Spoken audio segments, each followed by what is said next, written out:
Legion కొందరు mentality ఉంటుంది చూడు, చాలా సర్ప్రైజ్గా ఉంటుంది. ఏంటంటే నార్మల్గా ఏదైనా గొడవ అయితే ఒక నలుగురు ఐదుగురు కలిసి వాడి మీద కొట్టడానికి వెళ్తారు.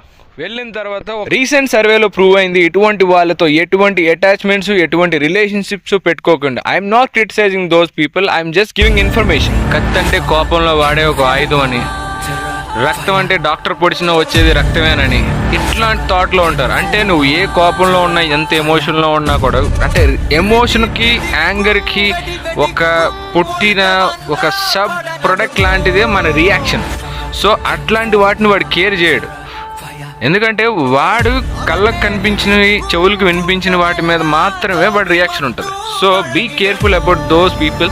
ఐ మీన్ అసలు మనకు వార్ ఎందుకండి? లాజిక్ అర్థం కానప్పుడే కదా ఎమోషన్ బిలీవ్ చేయాల్సి వస్తుంది. So you always be practical. దాంతోపాటు మన చుట్టూ ఉన్న ఎమోషన్లకు కూడా రెస్పెక్ట్ ఇవ్వండి.